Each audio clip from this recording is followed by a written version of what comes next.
but so we also were excited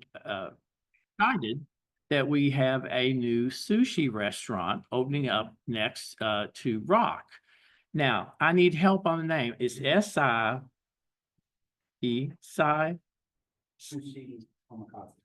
Sushi Omakase. Does that sound right? Anyway, I'm working on it. I can tell you this much. They have the freshest sushi I've ever had in my life. They fly in their fish every day from Japan. So I hope if you go by, tell them that the Highlands Commerce Guild sent you. I can tell you that the interior of that is as classy as any New York sushi bar you'll see. So it's an adventure not only to see, but to eat. All right. Well, on with the meeting. Ben, why don't you come up and tell us what you've been up to for the last quarter? It may not be, you could go past 100 days if you want to. Hopefully my approval rating will be higher. Thank you. So Aaron asked me to be a little more formal than I usually am. Just this is what's going on. And I realized that you also did this to me last year. The timing was perfect. I was looking back over my notes, and really we've got 6 priorities that we continue to work on. So what I'm going to do is go through those 6, talk about what is good, what is coming, and what is bad, and then happy to take some questions. Those 6 priorities are first around neighborhood walk and bikeability aligned with Vision Zero. Everyone should be able to get where they're going, however they want to get there safely. The second piece is really around quality of life, particularly along the Bardstown Road corridor, issues of crime and noise. The third piece is within our office, constituent services and engaging with neighborhoods and neighborhood associations. Then housing. So everyone should have housing that is safe and stable and appropriate to them in every part of our city. Transit, and finally, public safety. So those are the 6 things that we have been working really hard at. So I'm going to go through each of them and talk a little bit about where we've been. So first bit, thinking about Vision Zero and the idea that everyone should be able to get where they're going, however they want to get there safely. We've seen a lot of additional traffic calming measures. And as the weather gets nicer, we'll see more. Some of that is speed humps. Some of that is other issues of crosswalks and lighting, and we've been really working hard at getting traffic studies done. So there's a process here where someone writes in and says, we want this because it's roads and infrastructure. If you do it wrong, it will kill people. So we have to take the time to do that. But we've now got a great relationship going with Public Works and a whole slew of stuff in the works that you'll see come out this year and next. There have been some new national regulations, and shout out to Michael Schnurl and the Vision Zero folks for bringing that to the attention of the Planning Commission. But we're allowed to do stuff that we weren't allowed to do before. So we're allowed to use striping in ways to create marked paths. We're allowed to block off parking in ways that we weren't to make sure that sight lines are clear. Just lots of stuff that's much more friendly to everybody and also friendly to cars. I mean, frankly, when we have the infrastructure that is clear, everybody gets where they're going faster. So some cool stuff that's coming. We're going to get our first real no stop signs involved roundabout in the city. I know, for real. And it's at like a great spot. They haven't announced it yet, but it's one of those where there's like 1 million roads and 2 of them have stop signs, and it's just horribly dangerous. And so we're actually going to have a real micro roundabout there, which is going to be super fun. So lots of good stuff there. Bad news, the planned expansion of the Bardstown Road bump outs has been bumped a year because they have a previously unacknowledged environmental study that we have to do thanks to the state and KIPTA, just it's going to slow everything down for a year. So that is sad and annoying, but generally good progress on the walkability and bikeability and transit pieces. Quality of life along Bardstown Road. This was the #1 issue I heard when I got appointed and through all of the 8,000 elections that I've done over the last couple of years. And the numbers are really good. Crime is down, noise complaints are down, both from issues of the direct neighbors that live there, but also people, there's far fewer of the motorcycles blasting through. Now we've got some additional plans for more of that I'm going to talk about, but all told, generally good. We have submitted draft language to the county attorney around a noise ordinance that will make it super clear at what levels and at what times noises can be done and get rid of the jump scare. You gotta fine. So that's going to get written into the ordinance. There will be a warning that is very clear before anything else happens, but hopefully just clarity around what is allowed and not will make it so that we can continue to have a vibrant music scene, a vibrant outdoor restaurant scene, and people can sleep. We'll be calling a community meeting in which we're going to play bagpipes and we're going to yodel and we're going to take decibel meters and we're going to sit maybe at Flanagan's and measure where you can hear at what level. And that'll be the way that we set what the actual numbers are for those things. But I just want to say we had a community meeting around this that was one of the best community meetings that I've ever been to, because restaurant owners and musicians and neighbors sat down and actually talked to each other, acknowledged that really, I don't care if you're playing your bagpipe at 3 p.m, but at 3 a.m, I care a lot.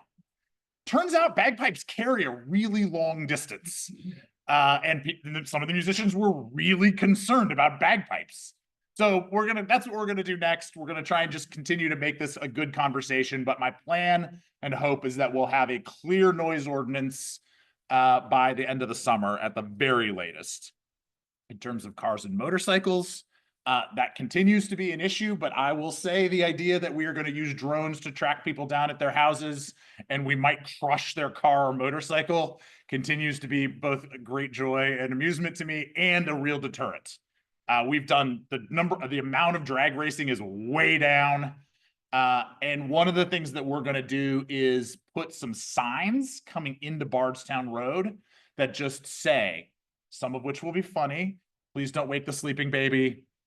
Some of which will be, this is a noise enforcement corridor. Just to try and make people aware that when they're blasting, free headphones, turn your music down.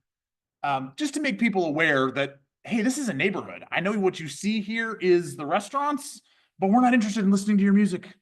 You listen to your music. And then we are pursuing an ordinance to make the installation of aftermarket mufflers that are the super loud mufflers that annoy everybody a civil offense, right? So that we can then go after them at the source. We're currently in conversations around, it's already against city ordinances to make the noise. We're going to talk about how we do more ticketing around that. And then, by the way, we'll waive your ticket if you narc out the person who gave you who installed the muffler. So, yeah, Officer Keeling likes that, maybe. So we're working really hard at this. We've heard it. We're doing the best that we can on it, and I think we're making pretty good progress. In terms of constituent services, we have 27 open issues right now.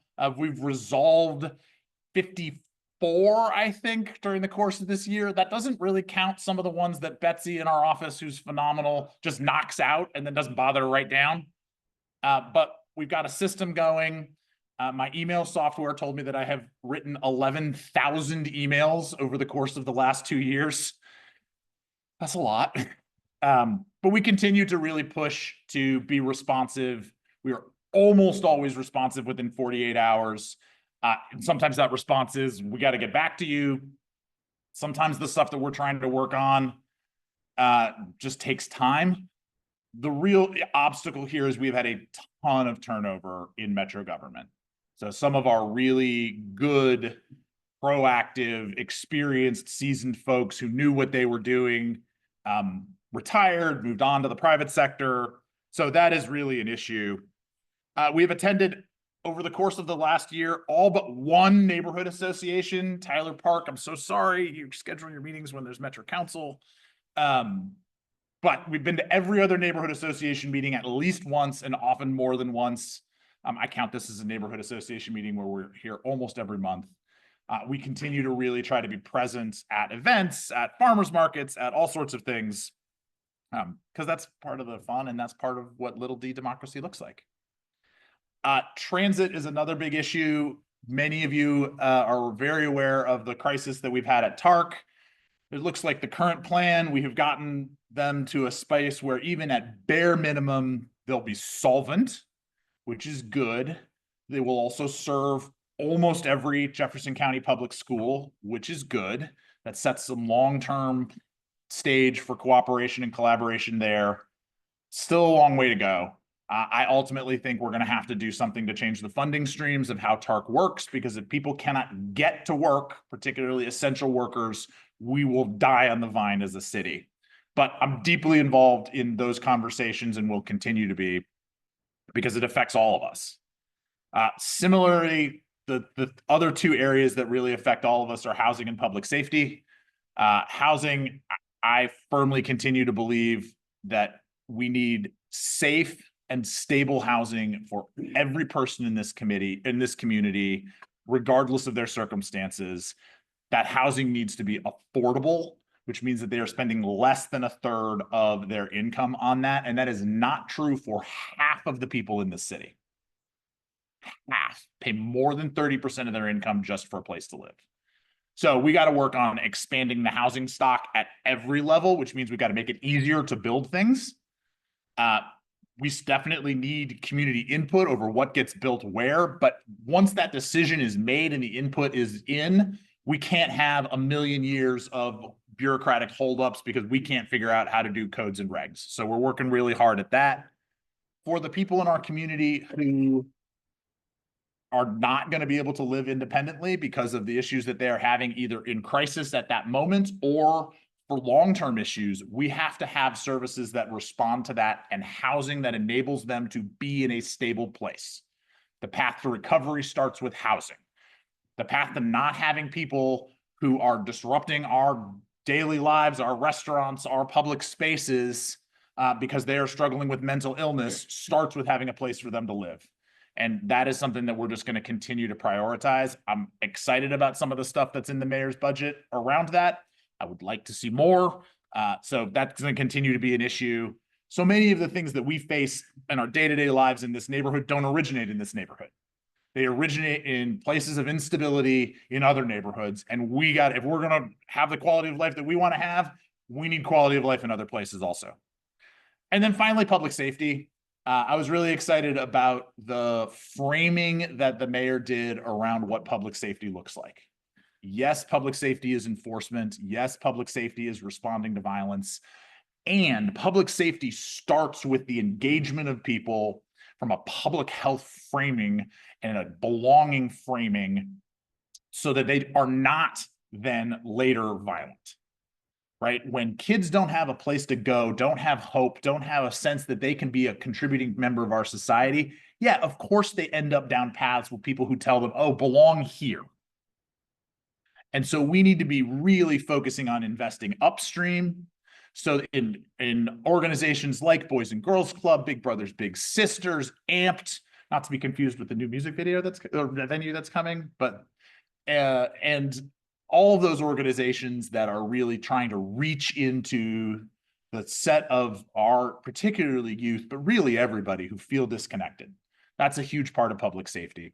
I think another piece of public safety, and one that I am super both excited and proud of the work that we've done, is how do we relieve the burden on police by engaging mental health crises as mental health crises, not as areas where someone needs to be arrested, right? How do we deal with the deflection program? So you call 911 and you get a mental health professional now in every part of our city, 24 hours a day, diverting a bunch of calls. Also continuing to work on when somebody does get arrested because they're being disruptive, but really that's about substance use or mental health. Can we not treat them in the jail, which is still the largest drug treatment program in our entire state, which is a damn shame. How do we get them to be a less expensive and more effective programs? And then also continuing to staff up and resource the police so that when we do have issues of violence, and I will say that I'm appreciative of all of the work that we have done around gang violence. I mean, man, that is getting better and we continue to work on that.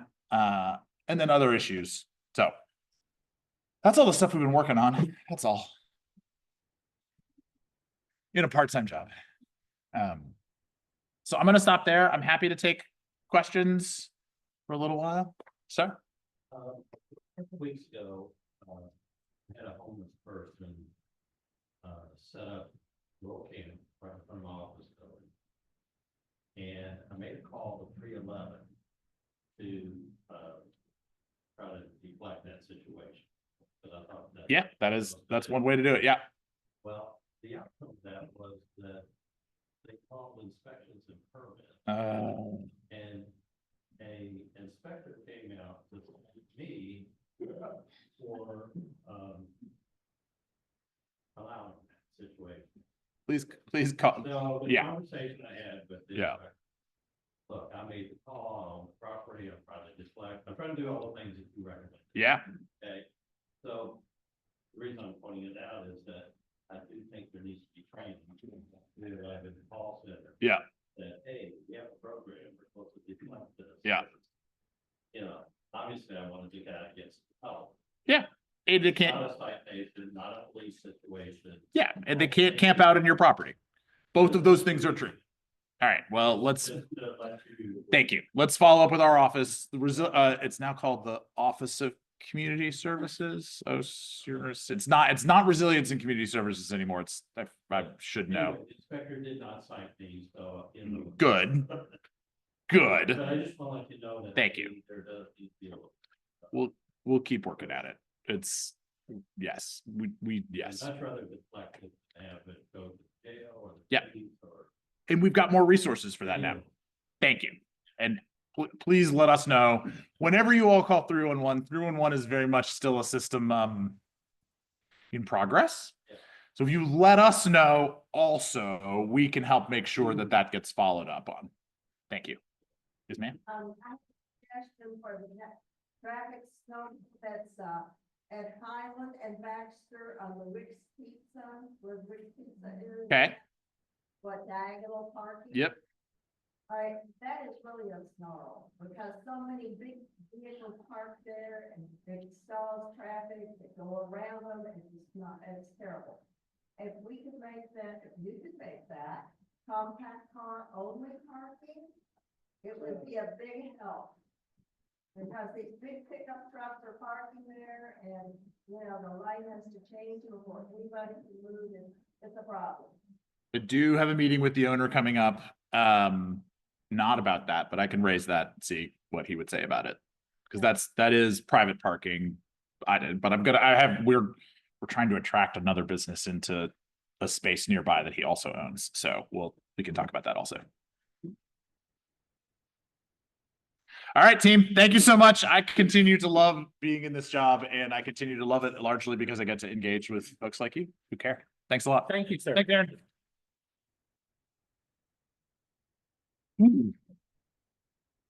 It's hard to believe that so much could go on in such a short period of time. Well, one thing preparing for the concept of Derby, John, why don't you come up and give us an idea how the Metro Police Department is looking at the opportunities to engage and to make the Highlands a more exciting and compliant location. Thank you. Good morning, everyone. I always like to start by thanking y'all for involving us in your meetings, and it means a lot to us, and it really helps officers to communicate with the citizens they're sworn to protect, and we appreciate it. I want to thank. It's hard to follow Councilman Weber. I don't know how this is going to go, but I want to thank him for bringing yodeling back to the Highlands.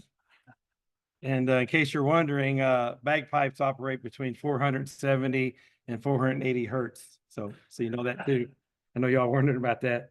The muffler thing, dropping them, I might be extortion, man. I don't know. Anyway, y'all probably wondering about Derby coming up. Communicated with Major Grissom this morning, and nothing will change for Derby around here because we just don't have the staffing. The Derby week and weekend is a huge detail for our department. So our divisions are at bare minimums, riding the beats and answering the runs on the radio, but we'll do our best. If you need us, don't hesitate to call us. Mr. Thompson, I'm sorry that happened to you on your camping situation. I'm always in close contact with John Pilbeam of the Homeless Coalition. And he tells me when they're on private property, they can be made to leave by us immediately. If not, otherwise it's through the protocol, but I'm sorry that happened to you, sir. Yeah, 311 is just bombarded. They're just overwhelmed. But it's still there, and use it when you can, but you can always call us too. Update on the homicide on Varstown Road the other day when the gentleman was crashed. They made an arrest on that. So that case is cleared.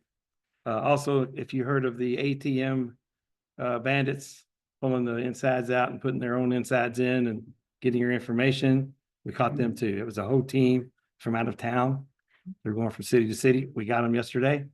I believe just about every one of them, all their vehicles. And it was a great case. We had the cooperation from KSP, Elizabethtown, because when we made our move, they scattered, but according to the email last night, we got them all. So that stuff is going to stop for now. Some of the main complaints we've been getting on a routine basis, speeding happens all over the city. Our smart machines or our speed machines that we put up shows you how fast you're going. That's not a camera.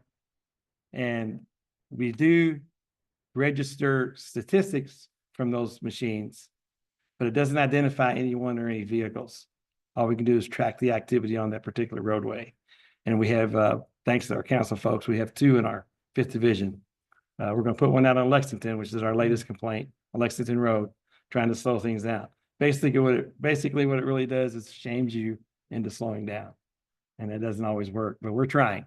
So the car pickups around the schools, if you live around the school, partly because of the busing situation with JCPS and more folks picking up their children in cars, it's causing problems for about an hour and a half in the different neighborhoods. Thank you for putting up with it if you are. We do our best. It's very difficult to enforce parking in that situation. They have to pick up their children. There's only so much space for them to pull up and wait. We do communicate with the schools when we get the complaints, and through the school, we communicate with the parents to ask for their cooperation. Don't park and put your wheels in someone's front yard. Don't block the driveways. Turn your motor off. Don't let it run. Things like that. So we are working on that, and we will continue. We only got 18 days of school left, so that'll really ease up here shortly. That's pretty much all I have. Covered the bagpipes, right? And the yodeling. Okay.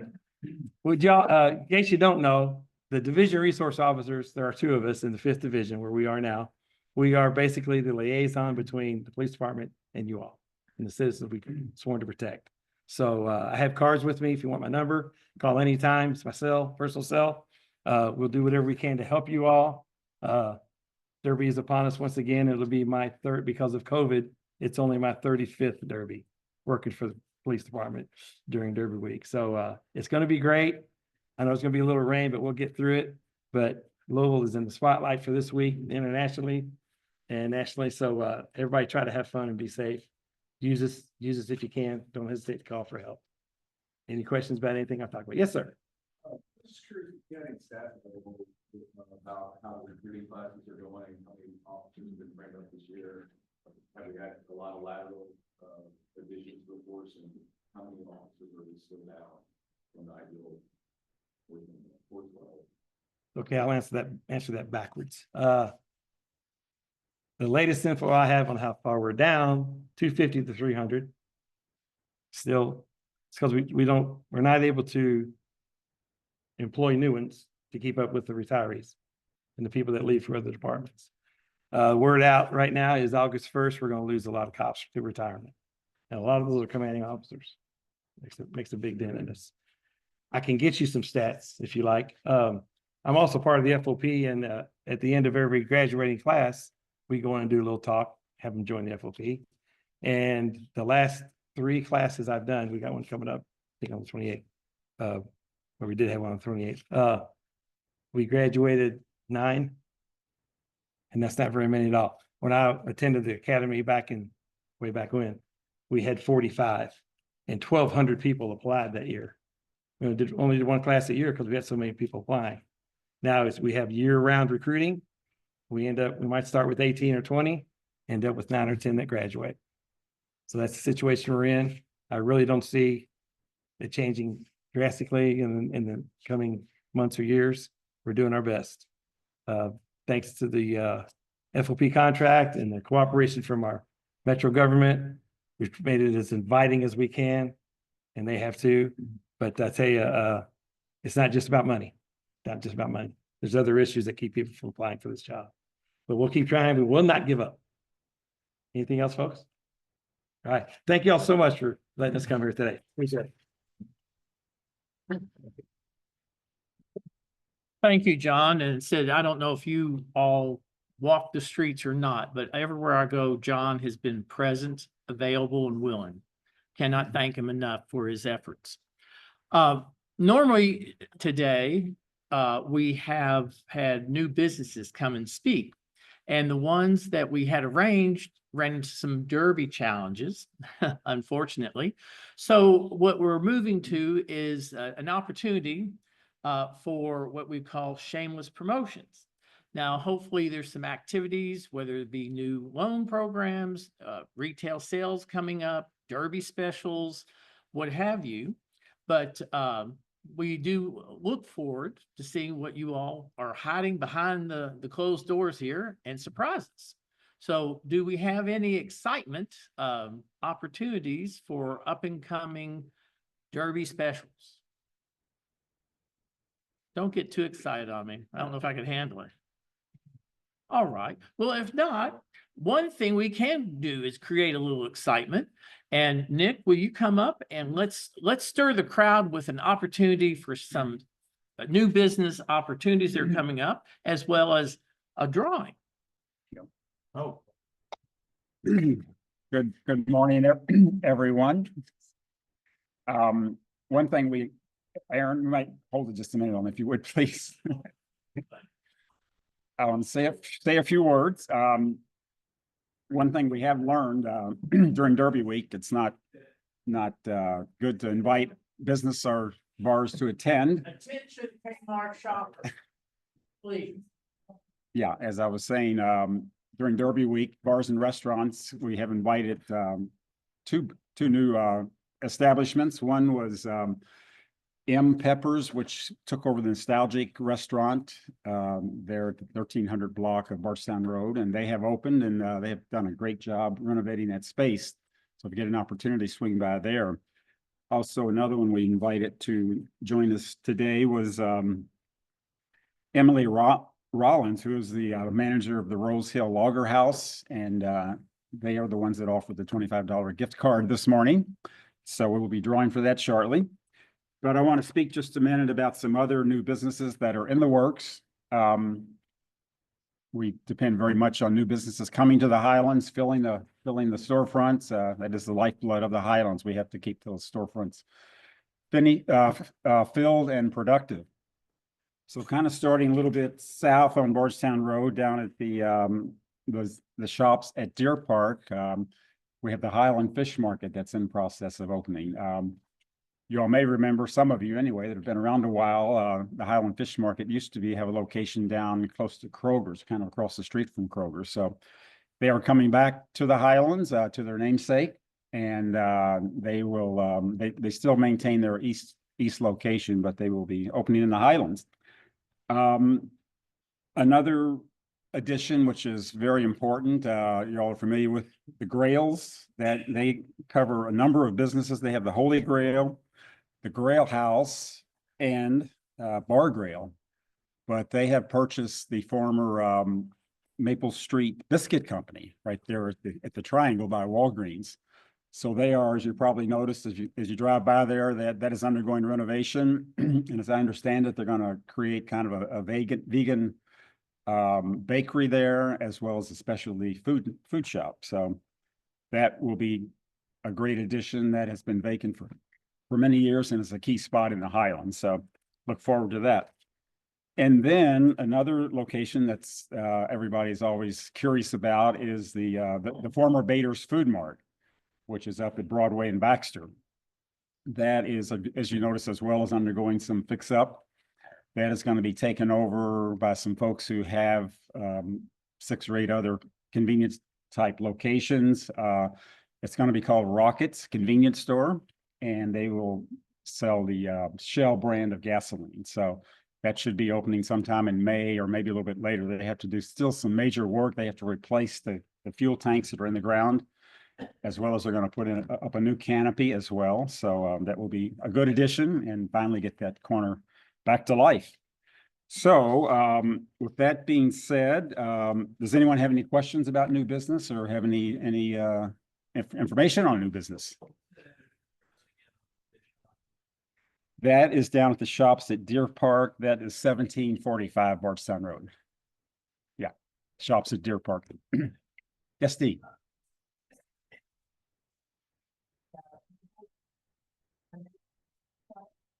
That is part of the Grails. That's kind of a generic name, but they have the Grail House, Grail Bar, the Grails, and I'm not sure what they're going to call it right now. That they haven't. Yeah, vegan bakery, but that's a huge location and a big advantage. They have parking there as well. So, but they've done some really quality businesses already in the Highlands, 4 businesses. So they know that area very well. They're all within that close proximity there. Okay, Deborah. So are we pushing the Baker site to make it any better than the mess that it is today? You know, I mean, I'm sorry, but that's the apex of the quarter. Yeah, I agree. Garbage over and over again, we can't renovate good buildings. But you know, there's no trees, there's bad access. It's in the Bardstown Road overlay. I'm curious if anyone is pushing them to improve the site and just take advantage of it. There's bus stops, things like that. That's a very active corner. It's not pedestrian friendly. We found that out with Good Fellows Pizza or whatever. It's a huge concern. Well, that's the level of understand. And also, we lost 3 bakeries in 1 week on the board, and that is a significant loss. So be aware of that because we have businesses that are struggling, going out of business. Yes, Really concerning. I agree. They have said in their some of their press releases that they are going to substantially improve the property. They're having to spend $1.2 million, which is a lot of that is due to the replacement of the fuel tanks. But, yeah. Well, I agree. Yeah.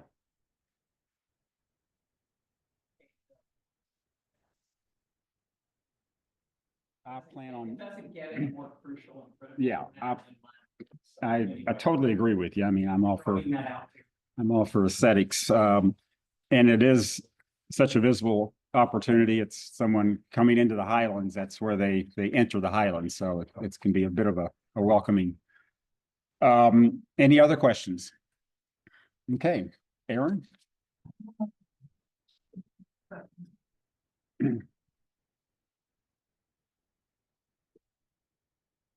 Number 15. Number 15 is QY. QY. I don't know if I'm pronouncing your name correctly, but. All right. Set the one card we got. Yes, we will get that to you. I'll get your contact information. Okay, great. Thank you very much. Well, one thing, Deborah, you know, you gotta love her to death. She's the most passionate person I know about trying to keep the Highlands. But supporting local businesses is the key of being in this community. One thing that, again, the opportunity. When you see a new business, please stop in and give them an opportunity. She talked about the bakeries. I've been to the different bakeries and tried to talk to them, and some of them just said they had a passion, quote, a passion about being a baker, but would not do anything to advertise their business. I mean, a direct quote, they had no interest in advertising. They thought that the quality of their food would bring them in. Well, in the Highlands, you've got to advertise. When we do Cyclovia, you have to go outside the doors and invite people in. Just because there's someone on the street doesn't mean they're going to walk in unless they're invited. So reaching out is part, and hopefully I love to eat. So if they open the doors, I go. yeah, I'm a foodie, so yay. But, Deborah does bring up, if you haven't been in a business that's open, and it's already closing, maybe you should take a walk up and down Barstown Road. So shameless promotions didn't go very far, but thank you, Michael, for being shameless today. Yes. I invite you, come stand up. I'm in front of the computer. Well, if you need a camera for action, come on down. I always need a camera. I would hate to not give Sarah Harlan the opportunity to look at this face. Stephen Michael Carr, Highlands Community Ministries. The first Monday of every month from about 10:15 until 1 o'clock, we operate a food pantry that has a delivery from Dare to Care. A giant food truck, a giant truck shows up, and we have to unload all of that food and sort it. And we're looking for people who would be willing to take a month and help us do that. Groups of 5. Like I said, it's a few hours. We feed you lunch. We have about a 15-minute presentation about HCM and all of the other lovely things that we do. Starting in June, we're trying to fill those slots. So if you have a small business or a neighborhood association and you've got 5 folks who have a few hours that they could spare, one Monday in a month, would love to talk to you about that. And So- the times are. It's from 10:15 until about 1 p.m. Yep. Yes. Fantastic. Thank you. I was expecting a little bit more shameless, but that's okay. Under promise, over deliver. You're the man. All right. Well, I cannot thank you all enough. Yes, yes, yes. Beth. Wonderful. Come on up.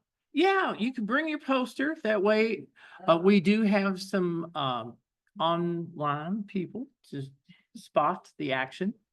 I want Stephanie Riley is a board member. She's with us today on video or on two. And I'm gonna have to adjust that even Yes. more. I'm no Ben. There we go.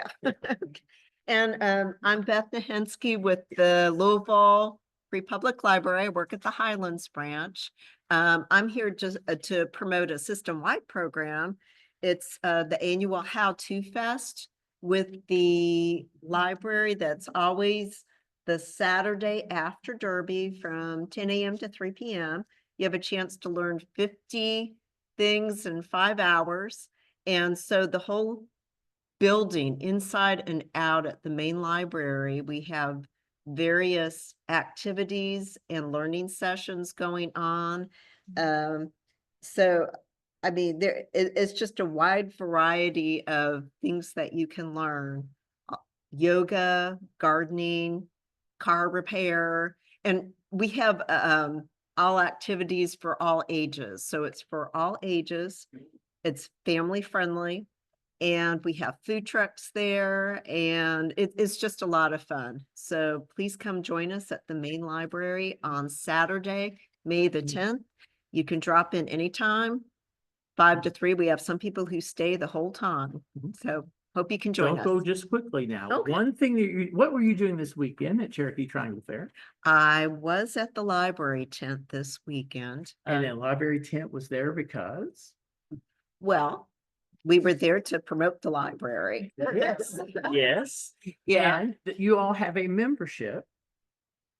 Oh, are you talking about, right, joining the library? And we have a library card sign up at any of the libraries. You can also go online and sign up to get a library card, but you do have to come in to actually get your card number and your physical card. So if you live, work, go to school, or anyone in your family, in your household does, you are eligible for a free library card. And then you can access all our library services, whether it's in-house or programs, or you can go online, check out ebooks, stream movies. Yeah, you could check out ebooks, stream movies on Hoopla.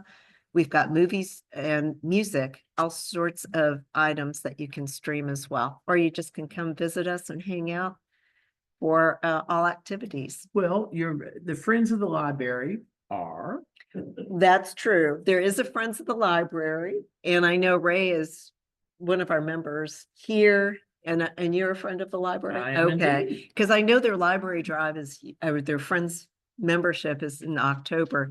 But if you go online to the library's website at lfpl.org, there is a tab where it says get involved. And when you click on that, it gives you an opportunity to join the Friends of the Library. And the Friends of the Library do help us with our programs.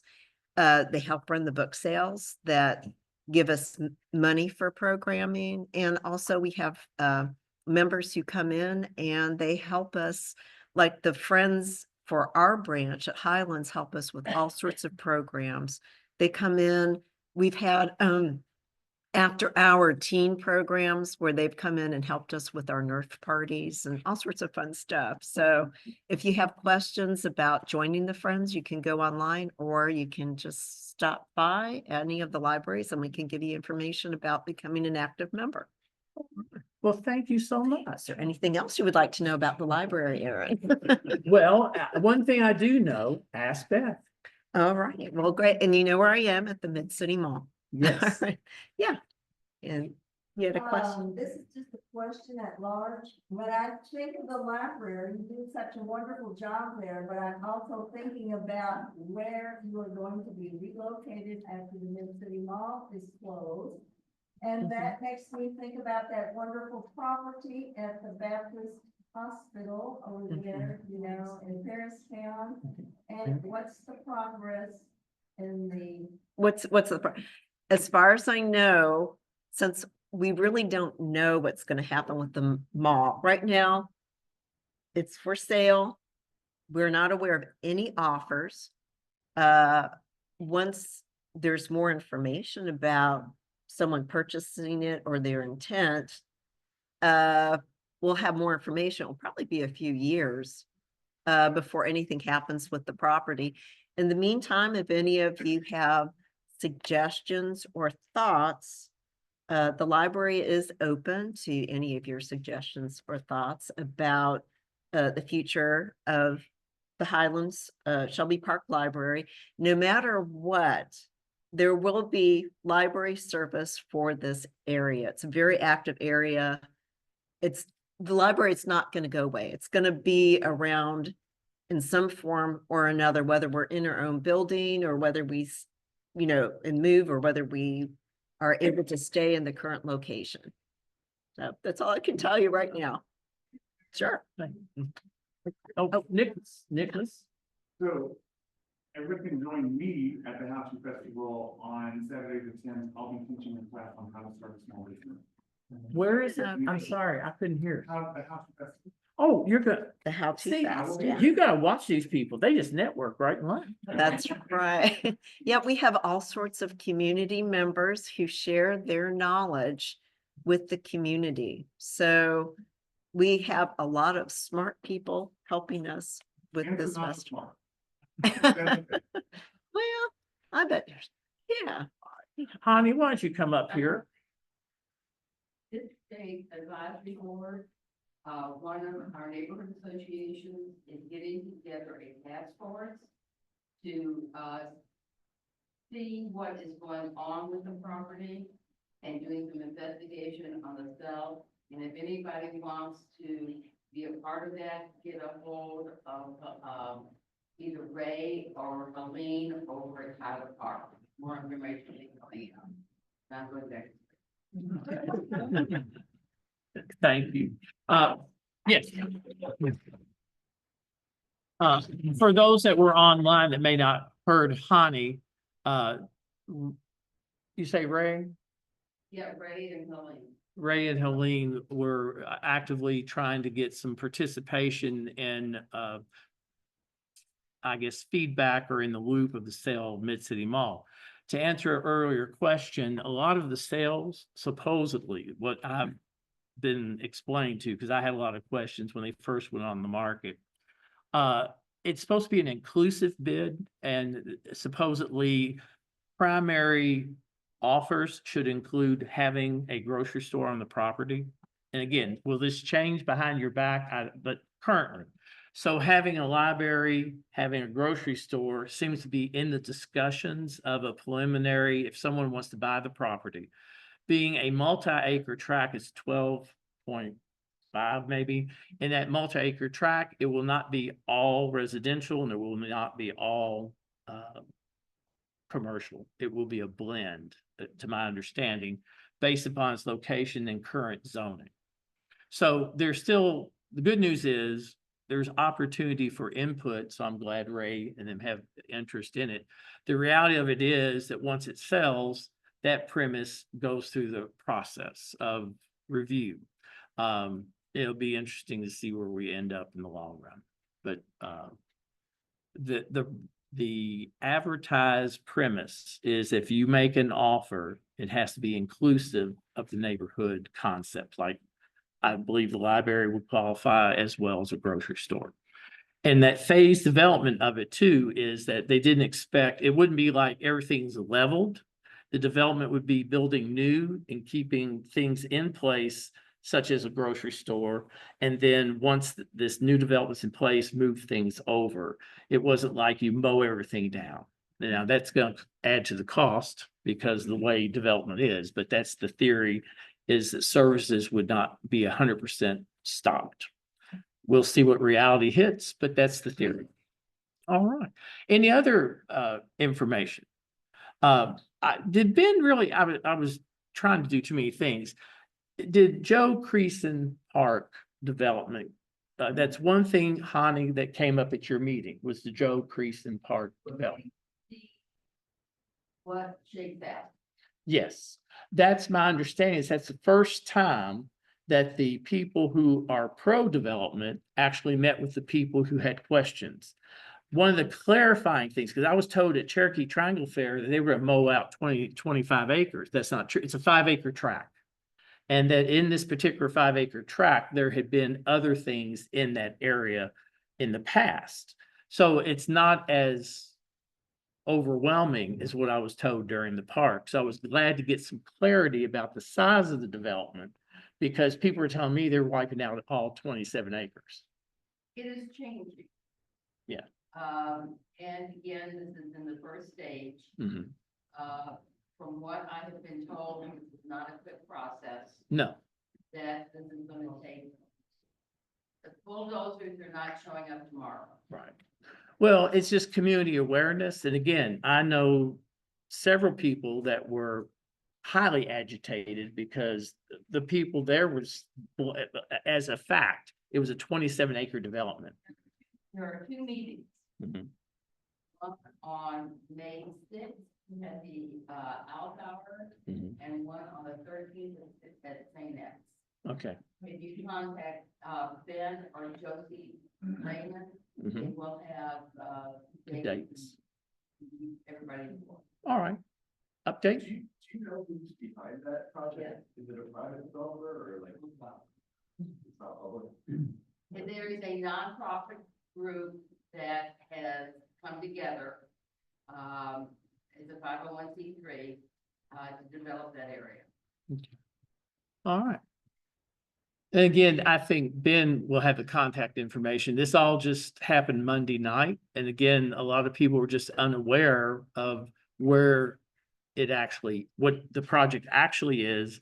And again, thank you. This is the beginning stages of, The next, advisory board meeting for District 8, I believe will be June 13th because of Memorial Day.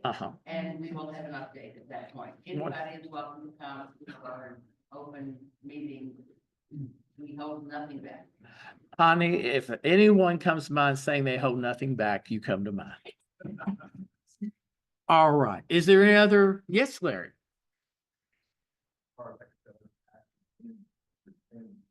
It is in District 10, but it borders District 8, which is the reason why District 8 is involved in this.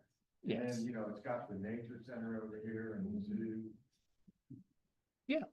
All right. Amy. Well, I expect people will be against it, but I'm serious. The reason why the instant is that no one took the time to find out what the project actually is. And that all started at the Cherokee Triangle with me. I mean, I had people coming up talking about this thing, and I was surprised how far off base they were between what they're actually talking about versus what the rumors were. It's a 5-acre development, so that if anything, not 25 acres, it's 5. So I think that makes a difference to me, at least get basics. This anti-development, I get it because it's a preservation area. But what people don't realize is the area that they're looking at had been used for other things. It's not in the area of preservation as much as an area that had been used. Like they had 500 people stadium. They had different things there over a period of time. It doesn't change anything. It's just, it'd be interesting. People would react using facts. I'm sort of tired of rumors. I mean, it's just me. And the concept of transparency, I have to laugh right now. But anyway, the good news is the information is coming. The first time that the developer met with the people who had been actively against the program actually sat down and discussed what's going on. They were informed by the developer that there was nothing in concrete, that these different issues are addressable. They're looking for community involvement, and they sat down at the table and discussed it after Hani's meeting. So to me, that's progress. I would say keep the waterfall high. Oh, of course. Yes, never take a nap. I understand. All right. Well, please hang around. Communications. Oh, yes, sir. Please. What? We just have a one. Since we are a cleaning business, we are offering free service for junk removal to senior and people with disabilities that they have to pay for. The city, you hold the junk, you go dump it. Pay the dump fee. Just dump it, but once a week for this month of May, so we'll be offering free junk removal to senior people with disabilities. If you would send, do you have a flyer or something? We can put it in our announcements. Okay. If you send, get with Amy. Okay. Yeah, get with Amy so that we can get the information out. We'll do an e-blast. All All right, wonderful. Well, yes, Tony. It's 9:30 and time to leave. It's a great rumor. Thank you all for being here. Keep up the good work and let's hang out and say hi. Thank you.